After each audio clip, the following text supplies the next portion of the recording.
Hi, everyone.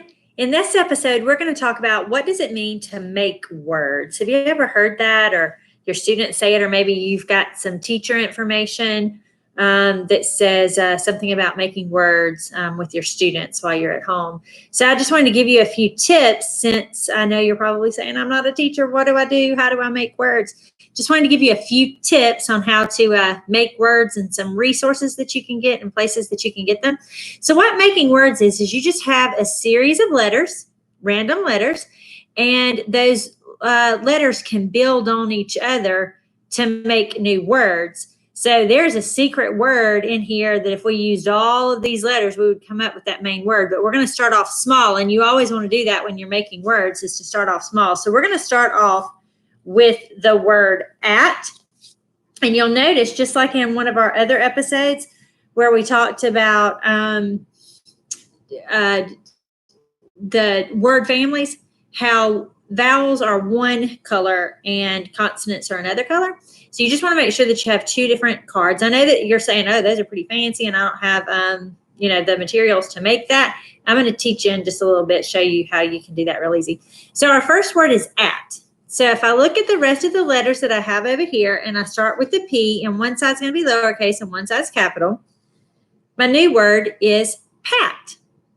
Well, now I can take pat, turn it to a lowercase, and I have a different pat. So I had a name pat, and now I have an action pat, like I'm going to pat my head. Now I'm going to substitute or replace the A with the letter E, and I have the word pet. Okay, so see how I'm using the letters that I have to make words? Okay, so the next one that I'm going to do is I'm going to leave what I have, and I'm going to substitute or replace the P with the letter N, and now I have the word net. Okay, now I'm going to take the three letters that I have here. I have net, and I'm just going to reverse the T and the N, and my new word is 10. Okay, after I have 10, I'm going to replace the vowel E with the vowel A, and my new word is tan.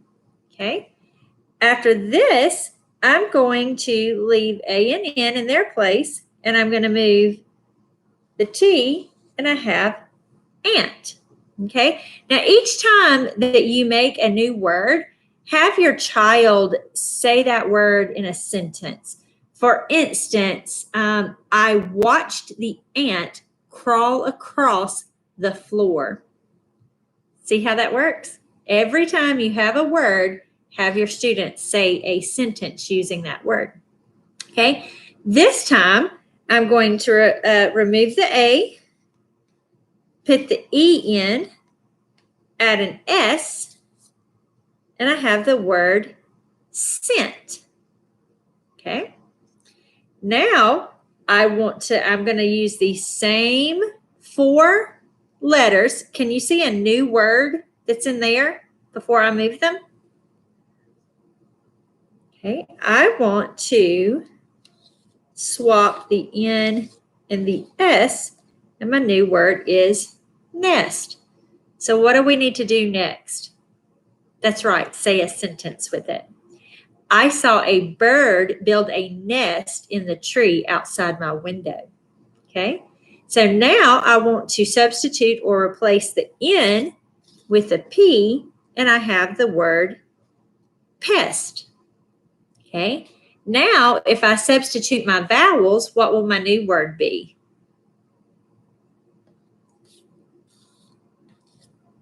That is correct.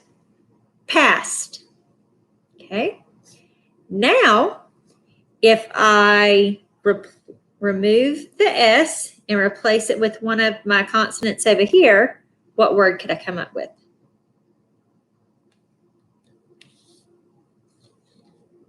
Pant. Okay. Now, if I use all of these, and what's the one thing that I need to continue to do each time I have a new word? That's right. Ask your child to use that word in a sentence. Okay. Now I want to add another consonant. What do you think I'm going to put behind the P? That is correct. The L in my new word is plant. Okay. Now, I have to see, did you figure out what the mysterious word would be, or the mystery word would be if I used all the letters?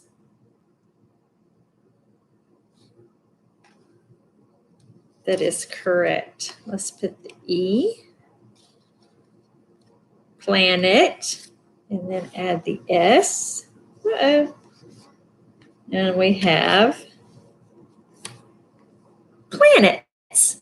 That's right. Now let's talk about a way that you could make some of these. Okay, so I have a word list here that helped me be able to make these words. Okay, so you definitely need a little help or guidance with that. Some of you, that might just come natural and you would be able to do that. I would suggest, I have nothing on Teachers Pay Teachers. I am not promoting any one person on Teachers Pay Teachers, but I would say if you go to Teachers Pay Teachers, you can get whole sets of word lists and activities that you can do there at an extremely reasonable price. You would be able to do that. Some things may even be free for you to do that. Okay, the little card holder that we have here, this is a file folder that was cut. The corner was flipped up. You can just see that it's flipped up here and stapled on the side. You could do that with a file folder. Truly, you could do that with just a piece of paper. You could do that with a piece of copy paper or notebook paper. You would be able to do that real easy.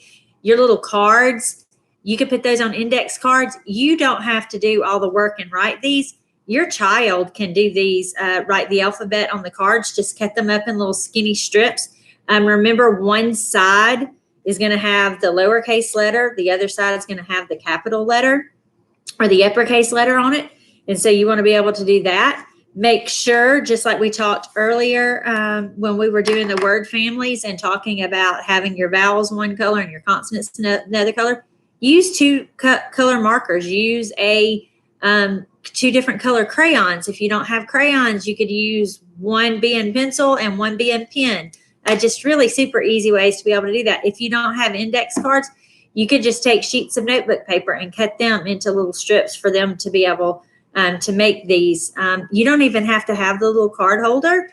You could actually just use your tabletop to be able to manipulate those cards and letters. Teachers do that all the time at their guided reading table. They don't necessarily have these little charts to be able to, the little holders to be able to hold it. So that is what it means to make words, just having letters, random letters, that when you put them together and you make substitutions, you come up with new words. Key thing, every time you make a new word, don't forget to have your child use it in a sentence. Hope this was helpful. Have a blessed day.